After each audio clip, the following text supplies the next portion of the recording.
Awareness होती है dogs को लेकर, एनिमल्स को लेकर, किस तरीके से उनकी केयर करनी है आपको, कौन कौन सी चीज़ें होती हैं यार।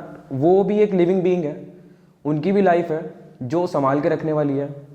तो वो सारी चीज़ें डिस्कस करते हैं। वेलकम है आपका हमारे चैनल पे।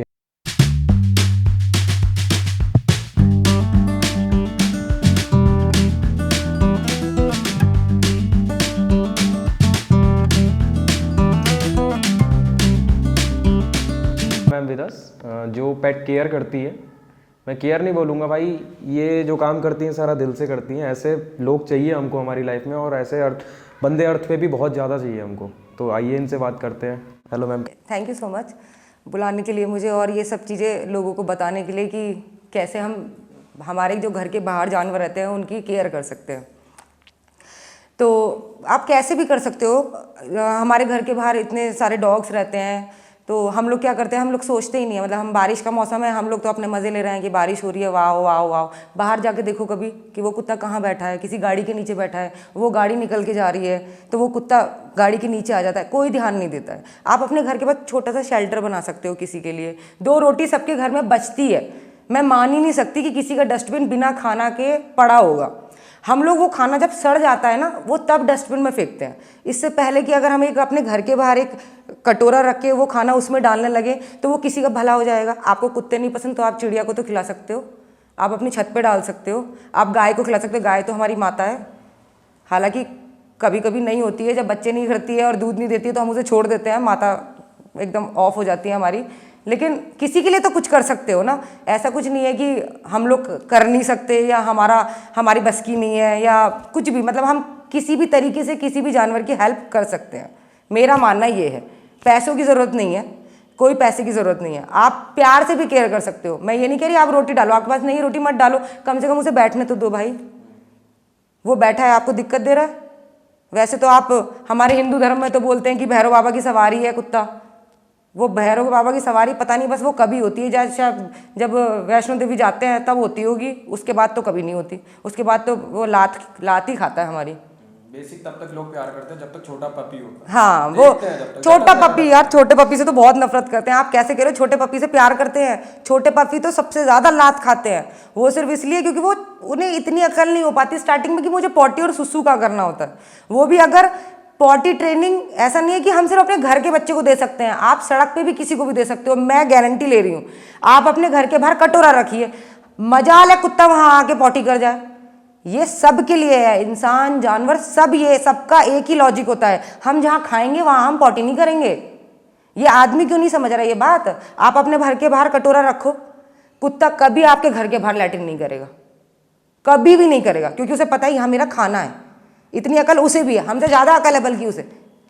हमारे घर के कुत्ते हैं, मेरा ब्रूनो है, वो पॉटी घर के अंदर करता भी नहीं। उसका पेट फट जाए लेकिन वो पॉटी घर के अंदर नहीं करता है, क्योंकि उसे पता है मुझे बाहर ही करनी है। इंसान बल्कि आप कमरे में बंद कर दो वो वहीं करने लगेगा। जानवर कभी नहीं करता। जानवर बहुत दिमाग का तेज होता है, लेकिन इंसान उसे ऐसा बना देता है कि वो मजबूर हो जाता है।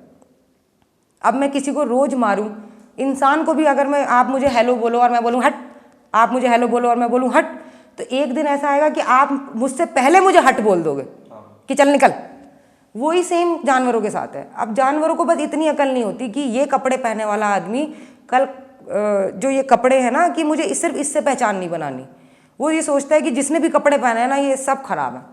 तो अगर मैं उसे रोज मार रही हूँ, फिर मेरे जैसी कोई और लड़की निकलेगी, वो उसे भी भौंकेगा कि ये ना मुझे मार दे, या उसे लगता है मैं ना आ गई हूँ दोबारा। बस इंसानों में इतना फर्क होता है। लोग कहते हैं ना कि मैडम ऐसा नहीं है, हमने कभी नहीं मारा, ये फिर भी हमें काटता है, ये फिर भी हमारे पीछे भागता है। आप समझो यार, भगवान ने इंसान को ही दिमाग दिया है, किसी और को दिमाग नहीं दिया है। वो हमारी प्यार की भाषा समझता है। अगर आप उसे मारोगे, सराउंडिंग वाले मारते हैं, तो हो सकता है वो आपको भी काटे। कई कुत्ते मेरे भी ऐसे हैं फीडिंग के टाइम पे जो मुझे नहीं छूने देते, आज तक भी 7 साल में हाथ नहीं लगाने दिया मुझे 2-4 फीमेल ने। क्यों? क्योंकि वो ऑलरेडी लोगों से पिटी होती हैं, तो वो सोचती हैं शायद ये भी हमारे साथ ऐसा ना कर दे। तो हाँ, वो हाँ, तो इंसान जानवरों के साथ सिर्फ यही एक प्रॉब्लम होता है कि वो सबको एक जैसा समझ लेते हैं। आप बोल दो, अगर मेरी पहचान है, जब मैं चुपचाप जाती हूँ और मैं अपनी स्कूटी चेंज कर देती हूँ, मैं किसी और चीज़ से जाती हूँ, मेरा बच्चा भी मुझे एकदम से नहीं पहचान पाता, सड़क पे भी नहीं पहचान पाता।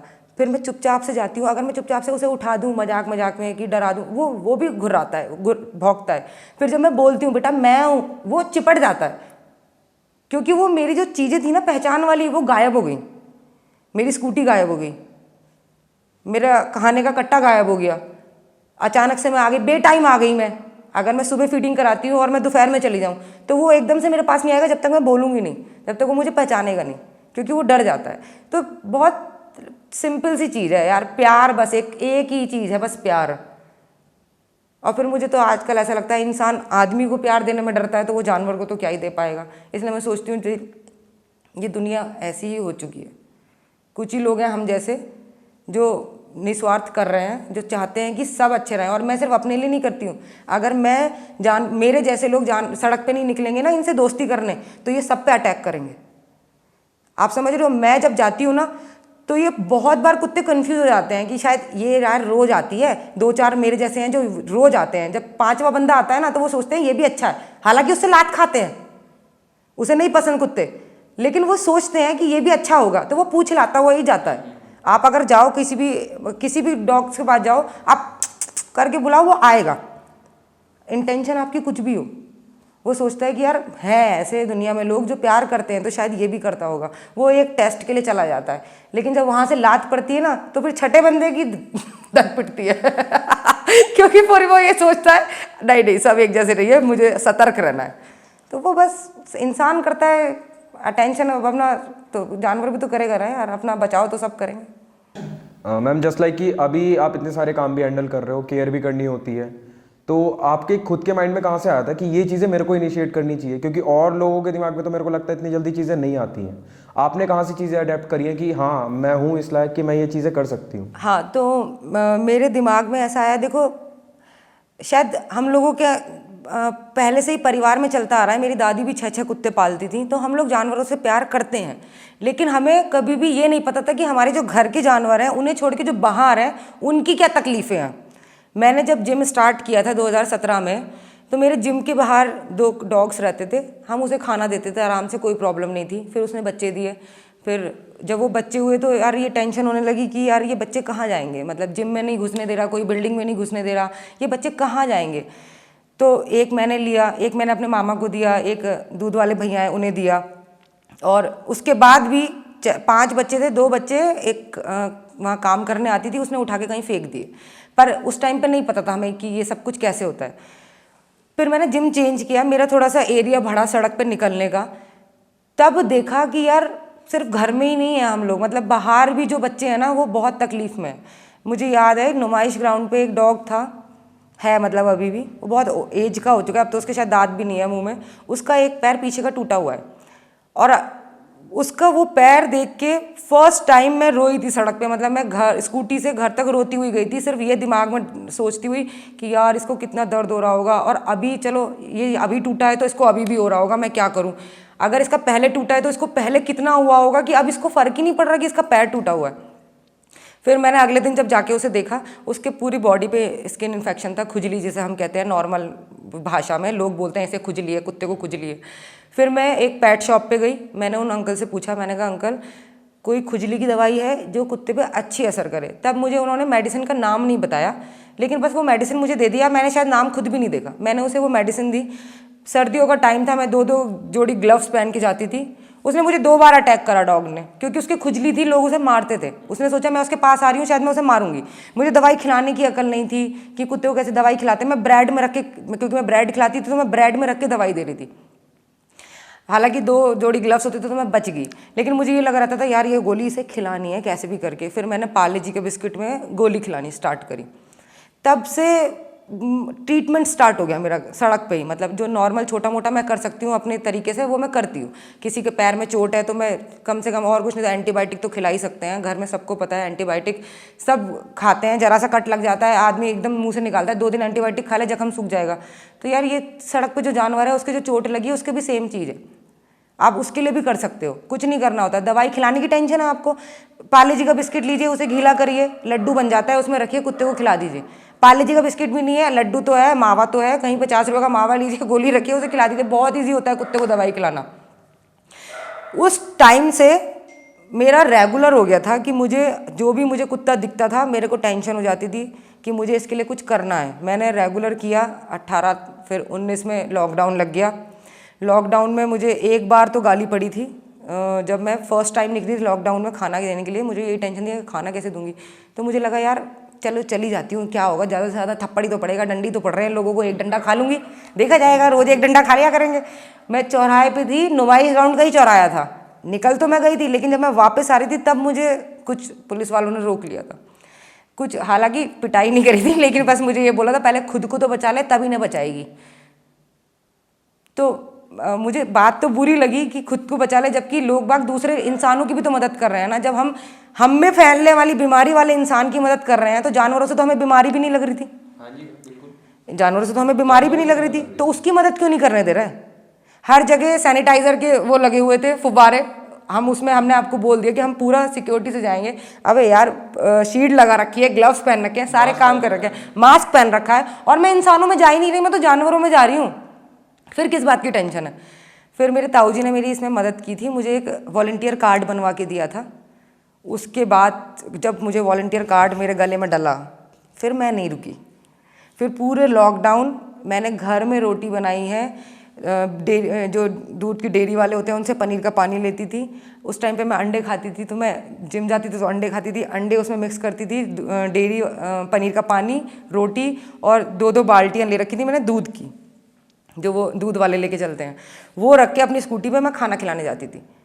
और लॉकडाउन था, 4-4 घंटे 5-5 घंटे कब निकल जाते थे उन कुत्तों के साथ, उन जानवरों के साथ, पता नहीं चलता था। लोग बोलते हैं गाय हमारी माता है, गाय इतनी भूखी है सड़क पे, इतनी भूखी है सड़क पे कि बच के निकलना पड़ता है हमें। गाय मेरी पेडिग्री तक खाती है कुत्तों की। कैसे खा रही है वो पेडिग्री? उसमें तो चिकन भी कहते हैं, स्मेल भी आती है, पर वो खा रही है ना। अंडे वाली रोटी खा रही है गाय। कैसे खा रही है? क्योंकि वो भूखी है। आप सोच रहे हो कि गाय, मुझे लोग बोलने लगे आप अंडे वाला खिला रही हो, मैंने कहा भाई मैं नहीं खिला रही, उसको भूख लगी है, वो जबरदस्ती कुत्तों का खा रही है। और अगर आप ये कह रहे हो कि गाय है तो अंडा नहीं खा सकती या कुछ नहीं खा सकती, तो ये बात बिल्कुल गलत है। जो हमारी सड़क पे गायें हैं ना, वो सब मांसाहारी हो चुकी हैं, क्योंकि जो भी जहाँ से भी वो खाना खा रही हैं वो एक अस्पताल का ही कूड़ा है, और अस्पताल का कूड़ा साफ नहीं होता है। आप अपने घर के डस्टबिन में, जो लोग नॉनवेज खाते हैं, आप हड्डी डस्टबिन में ही फेंकते हो, गाय उसी में से ही खा रही है। उसे नहीं पता, जो सड़क पे आ चुका है उसे नहीं पता कि खाना कैसा होता है। मेरे हरी सब्जी होती है खाने की, उसे नहीं पता, उसे भूख पता है, वो कुछ भी खाएगी, उसे भूख लगेगी। तो जो खिला रहा है उसको रोको मत। अगर आपको लगता है मैं गलत कर रही हूँ तो आप खिला लो, गाय की सेवा आप कर लो, लेकिन कोई उतरे तो करने, आए करने, कोई नहीं आता, सिर्फ सब बातें बनाते हैं। और अभी बीच में जैसे लिम्पी वायरस आया था गाय का, हाँ लिम्पी वायरस, उसमें लोग, देखा है मैंने, खुद देखा है कि लोग दूर दूर भागे गाय से, कोई टच भी नहीं कर गया है, जबकि वो बीमारी भी फैलने वाली नहीं थी इंसानों में, वो बीमारी भी नहीं फैलती थी। लम्पी वायरस का कोई ट्रीटमेंट नहीं था, मतलब हार्ड ट्रीटमेंट नहीं था कि कोई नॉर्मल आदमी नहीं कर सकता। किसी डॉक्टर से पूछो, वो कहता था एंटीबायोटिक खिलानी है और पैरासीटामोल खिलानी है, एक बुखार की खिलानी है कि बुखार में ना रहे, गाय खाती रहे। बाकी अगर आप ऊपर से काम नहीं कर सकते तो आप इंटरनल तो करके देखो। दवाई खिलाने में भी कुछ आफत आ रही है? सरकारी अस्पताल में फ्री मिल रही थी दवाइयाँ, पर गाय अगर हमारे घर के बाहर बैठ रही थी ना लंपी की, तो लोग मार के उठा के भगा रहे थे। तो उसके लिए गवर्नमेंट ने काफी सारी चीजें भी करी थी। हाँ, बड़े बड़े बैनर्स भी लगवाए हुए थे केयर के लिए कि आप नहीं कर पा रहे हैं तो खुद आप कांटेक्ट कर सकते हैं उनको। कांटेक्ट कर सकते हैं, आपने करा कांटेक्ट? करके देखिए आप वहाँ कांटेक्ट। आपको ये बोला जाता है खुद ले आओ, गाय है भाई, कुत्ते के बच्चा थोड़ी है कि गोदी में उठा लाऊं, कपड़ा डाल के मुंह बंद कर लूं, वो गाय है। गाय का तो बछड़ा भी आप अकेले नहीं उठा के लेके जा सकते, तो आप कैसे कह सकते हैं किसी नॉर्मल इंसान को? मैं बताती हूँ, कुछ लोग करना चाहते हैं काम, लेकिन उन्हें कोई करने नहीं दे पाता, क्योंकि सामने से इतना निगेटिव रिस्पॉन्स मिलता है और इतना वो बढ़ा चढ़ा के बताते हैं लोग कि आपको ये करना पड़ेगा, करने के लिए ये करना पड़ेगा। कुछ नहीं करना पड़ता भाई, आपको बस दिल साफ होना चाहिए और अपना मजबूत होना चाहिए दिमाग से कि मुझे करना है तो मुझे करना है। कोई काम भारी नहीं है। जब मैं गाय को नहीं उठा के ले जा पाई, मैंने कई बार कहीं कहीं फ़ोन करा, मैं बोलूँगी नहीं, मुझे यही बोलने को मिला, यही सुनने को मिला, रिक्शा में रख लाओ बछड़ा है तो, ट्रक कर लाओ गाय है तो। अरे वो गाय ट्रक में चढ़ेगी कैसे? मैं गोदी उठाऊंगी उसे? नहीं उठा सकती ना। आपने मुझे वहाँ छोड़ दिया, जो सरकारी काम था वो सरकार ने हमें वहाँ छोड़ दिया था। तो फिर हमने क्या करा? फिर हमने सर्च किया, 1-2 जगह पूछा, जो डॉक्टर हमारे कांटेक्ट में थे उनसे पूछा कि सर क्या दवाई खिला सकते हैं। तब उन्होंने बताया कि ये मेडिसिन आप चलाइए, आपकी गाय ठीक हो जाएगी। हाँ, हालांकि मेरी पुलिस ने बहुत हेल्प करी है हर चीज़ में। अगर मुझे किसी ने तंग किया है डॉग्स के लिए भी, और अगर मुझे गायों के लिए भी, मतलब कई बार तो मैंने गाय को ढूंढने के लिए वो जो 108 नंबर, कौन सा नंबर की वैन चलती है, पुलिस वैन चलती है जो 112 112 पे कॉल करके मैंने उन लोगों को परेशान किया है, और बाकायदा वो आए हैं। मैं बताती हूँ वो क्यों आए हैं। वो आए हैं, उन्होंने मेरी मदद की है, क्योंकि पुलिस से ही इंसान डरता है। मैं अगर किसी गली में किसी को कुछ करने जाती हूँ ना, तो वो उसी से ही डरेगा। अगर वो गाय कहीं बैठी है और मैं खाना खिलाने जा रही हूँ, दवाई खिलाने जा रही हूँ, तो लोग कहते हैं नहीं नहीं इसे भगाओ यहाँ से, आप इसे लेके जाओ यहाँ से। तो मैं कुछ नहीं कर पाती, मैं अकेली रहती हूँ, मैं कुछ नहीं कर पाती। जब वो बड़े बड़े लोग साथ होते हैं ना, तो आदमी चुप हो जाता है। बोल ही नहीं पाते। वो बोल ही नहीं पाते, वो कहते हैं पुलिस भी खड़ी है, अरे चुप रहो चुप रहो। फिर वो पूरी बहुत मदद करी है। मैं पुलिस का तो बहुत शुक्रिया करूँगी। पूरे लॉकडाउन के बाद अभी भी मेरी बहुत मदद करते हैं। मतलब मैं अगर सड़क पर निकल रही हूँ तो मैं शायद उन्हीं की वजह से निकल रही हूँ, क्योंकि मुझे उन पर पूरा विश्वास है कि मैं कहीं भी फंसूंगी तो मेरे कहने पे एकदम आएंगे। और वो आते हैं भाई, हर बार आते हैं। वुमेन हेल्पलाइन पे भी मैंने एक बार फ़ोन किया था, मेरी किसी से लड़ाई हुई थी डॉग्स के ऊपर, तुरंत मेरे पास बैक कॉल आई थी और उन्होंने मुझसे बोला था अगर दिक्कत है तो हम अभी भिजवाते हैं, पर मैं तब वहाँ से निकल चुकी थी। तो करने वाले का दिल होना चाहिए और थोड़ा सा जज्बा होना चाहिए कि मुझे ये काम करना है। अब मुझे कुछ बनना होता है, इन बच्चे को कुछ बनना होता है, तो यार वो दिमाग स्ट्रॉन्ग करता है ना कि मुझे ये पढ़ना है, तो मुझे बनना है, मुझे ये करना है, तो लगा रहता है। तो यार अगर ये नहीं कह सकते आप कि मैं ये नहीं कर सकता, कि हम इसकी मदद नहीं कर सकते, हम उसकी मदद नहीं कर सकते। बहुत ईजी होता है मदद करना। तब मुझे शायद 8 साल हो गए, अगर मैं नहीं खाना खिलाती हूँ तो मुझे को टेंशन हो जाती है, मुझे रात में नींद नहीं आती कि अभी तक खाना खाया होगा नहीं खाया होगा। मैं बताती हूँ वो भी क्यों हुआ है। वो भी इसलिए हुआ है, वही जिसका पैर टूटा था डॉग, मैं वहाँ फीडिंग कराती थी, वहाँ 3 कुत्ते रहते थे, एक फीमेल थी 2 मेल थे। अब जब मैं उन्हें रोज़ खाना खिलाती थी तो मुझे नहीं पता था भाई ये बच्चे इतने दिल के अच्छे होते हैं या इतना प्यार करने वाले होते हैं कि मैं नहीं जाऊँगी कभी तो ये मेरा इंतज़ार करेंगे। भाई मैं एक बार नहीं गई थी लॉकडाउन में, शायद मेरे को वायरल हुआ था, पता नहीं क्या हुआ था, मैं नहीं जा पाई थी। तो इन बच्चों ने दूसरे का दिया खाना नहीं खाया था। तब मैं जब अगले दिन गई तब मुझे लोगों ने बोला मैडम आप आई क्यों नहीं, कि मैंने कहा क्यों क्या हुआ भैया, ये बच्चे खाना ही नहीं खा रहे, ये तो आपका इंतज़ार देख रहे हैं। अभी मेरा पिछले साल एक्सीडेंट हुआ था, मेरा पैर टूट गया था, तो मैं 2.5 महीने बेड रेस्ट पे थी। हालांकि मेरे पापा ने नुमाइश ग्राउंड तक के बच्चे कवर कर लिए थे, मेरे जजी तक के बच्चे कवर कर लिए थे, वो रोज़ फीडिंग कराने जाते थे। लेकिन नुमाइश ग्राउंड के तो रह गए, तहसील के भी रह गए, इधर तक भी सब रह गए। 2 डॉग्स ऐसे हैं जो मेरे घर पहुंच गए। नुमाइश ग्राउंड पे एक डॉग है ब्लैक एंड वाइट, उसका नाम मैंने चंदू रखा है, और वो ऐसा कुत्ता है, मैंने आज तक एक कुत्ता ऐसा देखा ही नहीं है भाई। मतलब वो सो रहा होता है और मैं अपनी स्कूटी लेकर निकल जाती हूँ, मैं सोचती हूँ सो रहा है, आँख झपकते ही वो मेरे पीछे होता है, पता नहीं उसे कैसे पता चलता है।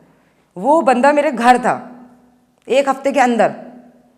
वो मतलब कैसे गया होगा सोचो। पहले वो दुकान गया मेरे पापा के पास, बीच में दुकान पड़ती है घर के, कि यहाँ तक ये जाती, क्योंकि वहाँ तक वो मेरे पीछे दौड़ता था, तो उसे पता था यहाँ दूसरे एरिया के कुत्ते रहते, वो भगा देते थे। तो वो वहाँ तक गया, फिर उसने पापा का टाइमिंग देखा कि पापा शाम को 5 या 6 बजे शॉप बंद कर देते हैं, कि कितने बजे बंद करते हैं। उस दिन शायद पापा जल्दी बंद करके आए थे, वो शायद जल्दी से ही कहीं बैठा होगा छुपक के।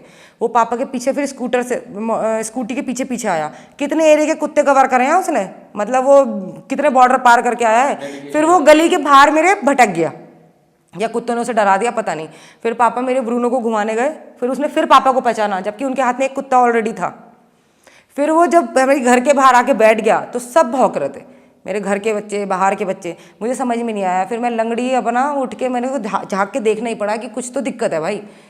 तब मैंने देखा, मैंने कहा चंदू, मैंने कहा ये यहाँ से सोचो नुमाइश ग्राउंड और मेरे घर के बीच में शक्ति का वो जजी चौराया है, शक्ति चौराया है, कितने कुत्तों की टेरिटरी है, लेकिन उसके बाद भी वो मेरे घर पहुँचा। फिर एक बच्ची रहती थी किरण उत्सव मंडप पे, वो भी मेरे घर पहुँची, और वो आज तक मेरे घर है। अब नहीं गई वो कहीं, अब वो किरण उत्सव लौट के नहीं गई। उसे समझ में आ गया मेरे गली में घर बन सकता है, तो वो घर पे ही रहती है।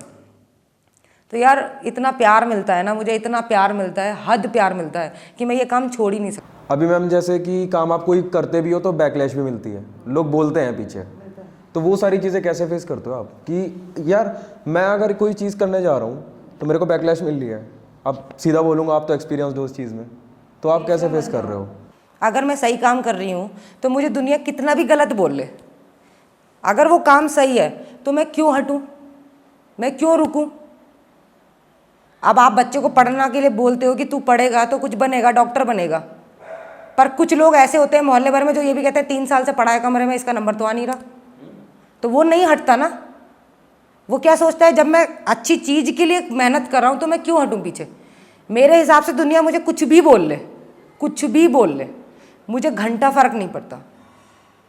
अगर मैं इन बच्चों के काम आ रही हूँ तो मैं करूँगी ये काम, और मैं मरते दम तक करूँगी ये काम, चाहे किसी को अच्छा लगे चाहे किसी को बुरा लगे। हालांकि भगवान का बहुत बहुत शुक्र है कि मेरे माँ बाप मेरे फुल सपोर्ट में है, लेकिन मैं ये काम फिर भी करूँगी अगर वो नहीं भी होंगे तो। जो काम गलत नहीं है उस काम के लिए मैं नहीं रुकूंगी। आज अगर मैं पढ़ रही होती तो मेरे पापा मुझे यही समझा रहे होते ना कि यार डीएम बनने के लिए कर रही हो बेटा, दुनिया को बोलने दो, आप अपनी मेहनत करो।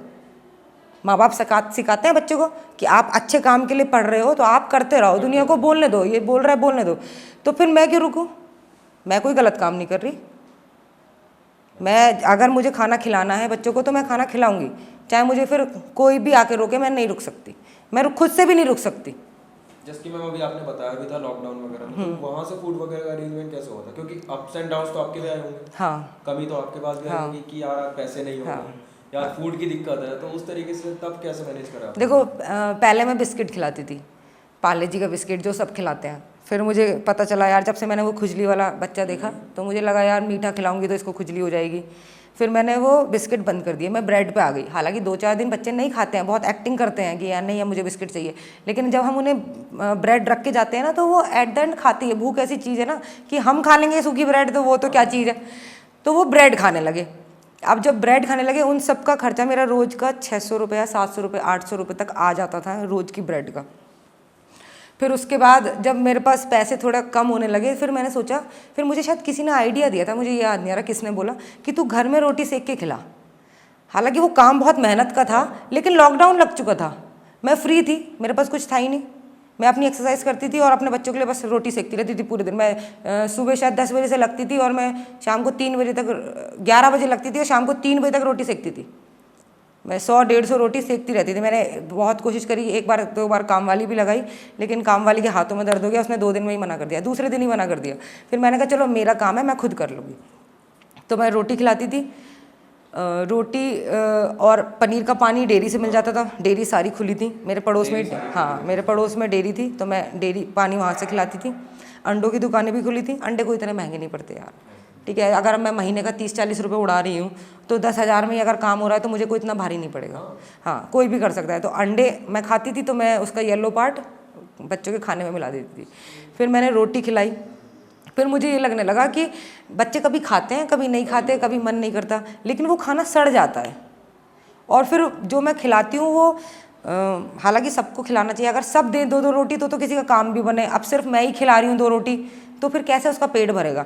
तो मुझे आइडिया आया यार पेडिग्री खिला के देखूँ क्या, मतलब डॉग फूड खिला के देखूँ क्या। फिर मैंने सर्च करना शुरू करा ऑनलाइन कि कौन सी ब्रांड सबसे सस्ती है, तो मुझे प्योर पेट और मीटअप मिली थी। मीटअप फिर बाद में महंगी हो गई थी, 2100 का हो गया था, और प्योर पेट मुझे पड़ता था 1600 रुपये का उस टाइम पे, 1600 या 1700 रुपये का 20 किलो का कट्टा। फिर मैंने जब वो खाना खिलाना शुरू करा तब मुझे समझ में आया यार ये तो खाना बेस्ट है बच्चों के लिए। मतलब अगर मैं उन्हें इतना इतना दे के जा रही हूँ तो वो खा के शाम तक सोते हैं, और अगर वो बच भी गया तो वो नेक्स्ट डे ख़राब नहीं होता।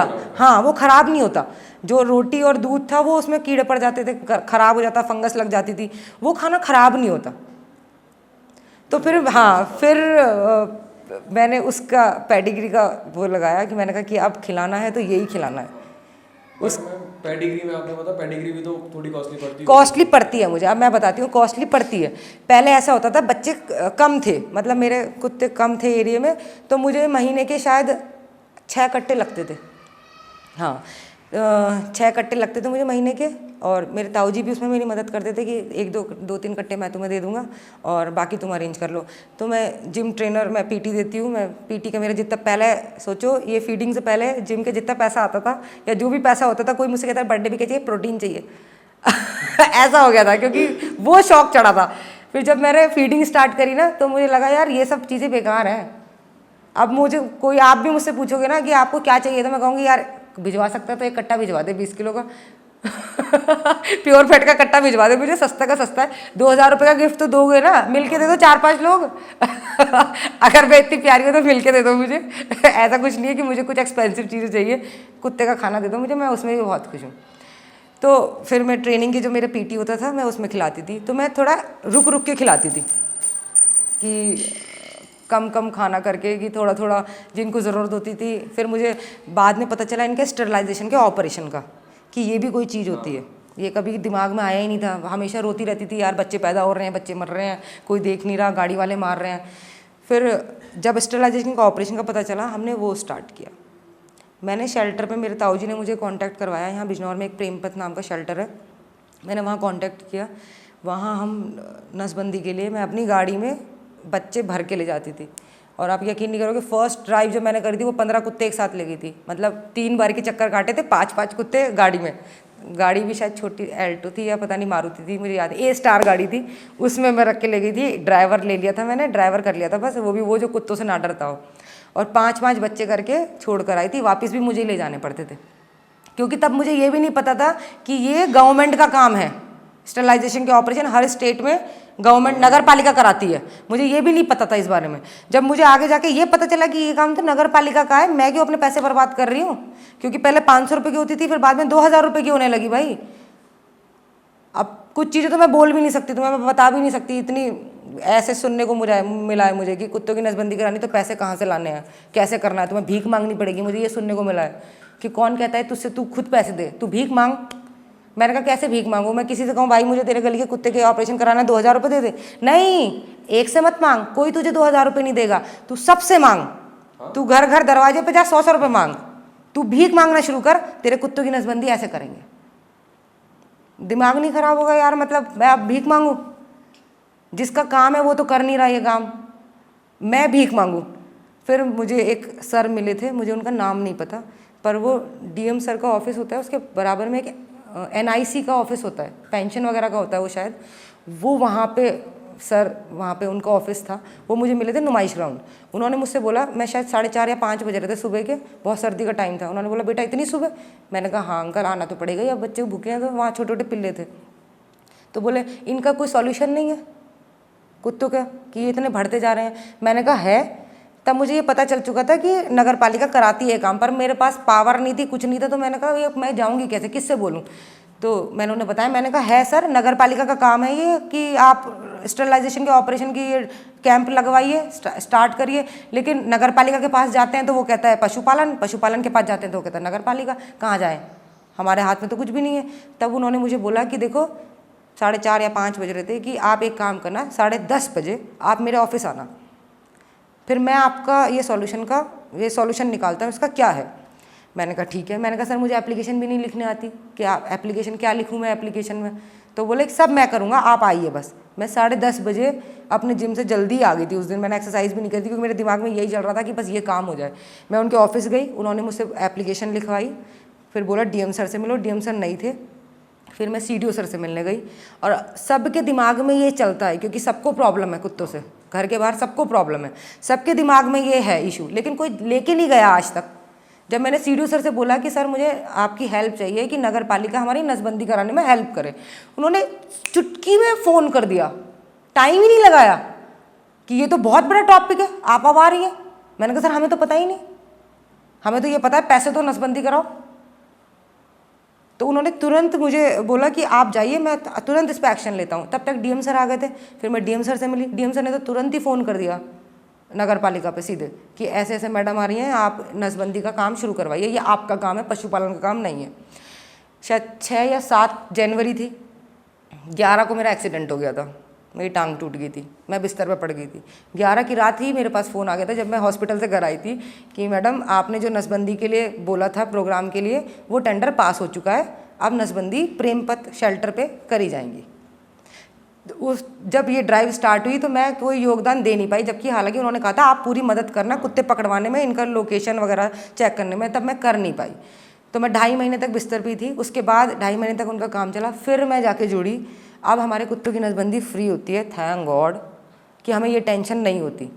अब आप इधर से शक्ति के चौराहे तक जाइए, आपको पिल्ले नहीं मिलेंगे, जो एक आध फीमेल मैंने आपको बताया ना कि लोग परेशान करते हैं तो वो छूने नहीं देती, हम उनको नहीं कैच कर पाते यार। जब तक आप किसी से दोस्ती नहीं करोगे, मैं एक नई एरिया के कुत्ता आके कैसे उठा लूँगी? आप रोज मारो और मैं प्यार करने जाऊं तो वो मुझसे प्यार कैसे कर पाएगा? जब तक आप उसे प्यार नहीं करोगे वो मुझसे भी प्यार नहीं कर पाएगा। लोग ये समझते ही नहीं है, मैं खाना खिलाती हूँ लोग डंडे मारते हैं, मैं खाना खिलाती हूँ लोग डंडे मारते हैं, पता नहीं क्यों। ऐसा हो जाता है ना कि एक साइड से पॉजिटिव चल आप सोचो, जबकि उनके दिमाग में सब कुछ है कि ये इस लड़की को क्यों नहीं काट रहे हैं। मैंने उनको बोला ये कुत्ते हमारे बच्चों को काटते हैं, मैंने कहा ये मुझे क्यों नहीं काटते? आपके मोहल्ले में ये 24 घंटे रहते हैं, ठीक है, सुबह शाम दोपहर पूरे टाइम आपके मोहल्ले में रहते हैं, पर ये आपको काट रहे हैं। मैं 10 मिनट के लिए आती हूँ, शोर भी नहीं मचाती, मेरी स्कूटी की आवाज़ पे आ जाते हैं। मुझे इतना प्यार क्यों कर रहे हैं? आप इसका आंसर दो। उन्होंने क्या बोला, आप तो खाना खिला रही हो। मैंने कहा तो वो आप कर लो, सिंपल, 2 रोटी आप दे लो। अगर आप उन्हें प्यार कर लोगे, आप उन्हें खाना दे लोगे, तो वो क्यों काटेंगे? वो किसी को नहीं काटेंगे भाई। One last thing I want to ask you ma'am कि आपकी बिहाइंड द जॉब क्या है, जो क्योंकि हमारा मेन कॉन्सेप्ट ही ये है बिहाइंड द जॉब। तो आपका दिन कैसे शुरू होता है, आपकी जॉब के पीछे क्या है? मैं बेसिकली इसको जॉब ही बोलूँगा क्योंकि ये काम जॉब से कम तो है नहीं। सुबह उठती हूँ 4:30 बजे। हालांकि आजकल मैं बच्चों को चावल खिला रही हूँ तो वो एक दिन का पीछे का होता है, पर मैं उसी में कवर कर दूँगी। सुबह उठती हूँ 4:30 बजे, जो चावल रात में बनाए होते हैं उन्हें एक पाउडर होता है, स्टे मिक्स करके एक पाउडर आया है कि स्टे डॉग्स को अगर खिलाएंगे तो वो चिकन विकन का मिक्स का होता है, वो उसमें मिक्स करने के लिए मुझे आधा 1 घंटा लग जाता है। फिर मैं फ्रेश होती हूँ, खाना भरती हूँ, अपनी स्कूटी पर रखती हूँ और मैं निकल देती हूँ। 5:30 बजे मैं या 6 बजे घर से निकलती हूँ। 6:30 बजे मुझे जिम पहुँचना होता है, तो वो जो आधे घंटे का टाइम है, आप मेरे घर से आप जिम पहुँच जाओगे मेरे 3 मिनट में 4 मिनट में। सुबह सुबह तो ट्रैफिक भी नहीं होता, लेकिन मुझे आधा घंटा लगता है क्योंकि जो बच्चा उठ चुका होता है फिर मुझे रुकना पड़ता है, वरना वो मेरे पीछे दौड़ता है। फिर आधा घंटा मुझे वहाँ लगता है। फिर जिम में मेरी पीटी है, मेरी एक्सरसाइज है। 8:30 बजे मैं जिम से निकल जाती हूँ। 8:30 बजे से लेकर 11 बजे तक मेरी फीडिंग चालू होती है। फिर नई तहसील से लेकर पुलिस स्टेशन तक जितने भी डॉग्स हैं मैं सबको खाना खिलाती हूँ। किसी को ट्रीटमेंट की ज़रूरत है, अपनी मेरी स्कूटी में सारा ट्रीटमेंट रखा रहता है, मैं वो करती हूँ। जो मेरी बस की नहीं होता है तो मैं डॉक्टर को पूछती हूँ या शेल्टर ले जाती हूँ, या डॉक्टर नवीन है यहाँ पे बहुत अच्छा काम कर रहे हैं, मैं उनके पास ले जाती हूँ। अब खाने का जो है ना, वही घर पहुँचती हूँ 11 बजे अपना, फिर मैं अपना नाश्ता करती हूँ, फिर मैं 2 घंटे सोती हूँ, फिर मैं 3 बजे फिर उठ जाती हूँ। फिर 5:30 बजे मेरी पीटी है, फिर मैं पीटी के लिए जाती हूँ, फिर मैं वहाँ से लौट के आती हूँ 6:30 बजे। उसके बाद मैं फिर चावल बनाने स्टार्ट करती हूँ। 7-7:30 बजे से मैं चावल बनाने स्टार्ट करती हूँ। मुझे 3 घंटे लगते हैं वो चावल बनाने में, कम से कम नहीं तो 15-20 किलो चावल, मतलब 50 किलो मेरे पापा ने अभी चावल लिए थे और वो 10 दिन में शायद ख़त्म हो गए। 10 दिन भी नहीं, 7 दिन में वो ख़त्म हो गए। तो वो चावल बनाती हूँ, फिर मैं सो जाती हूँ। फिर मैं सुबह उठती हूँ, मैं फिर काम चालू करती हूँ।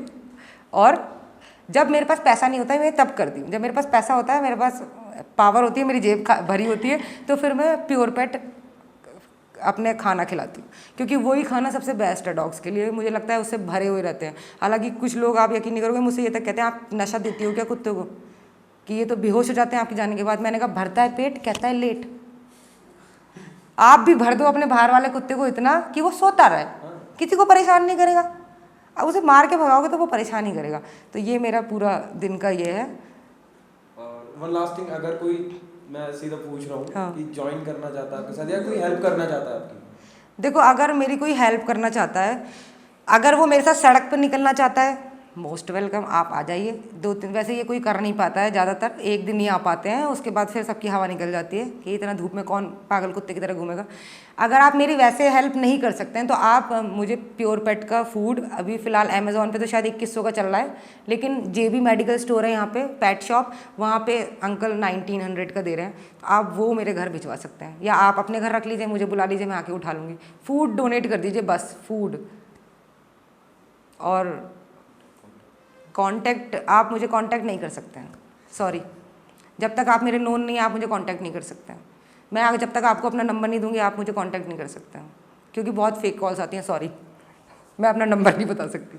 तो अगर आप सच में किसी की हेल्प करना चाहते हैं डॉग्स की, तो आपको मुझ तक पहुंचने में कोई मुश्किल नहीं होगी। मुझे चौराहे पे हर दुकान वाला, हर आदमी जानता है। आप किसी से भी पूछ लीजिए, वो जो मैडम कुत्ते को खाना खिलाती है उनका नंबर क्या है, या एक बार बात करा दीजिए, वो आपकी बात करा देंगे। पर ऐसे मैं नहीं दे सकती।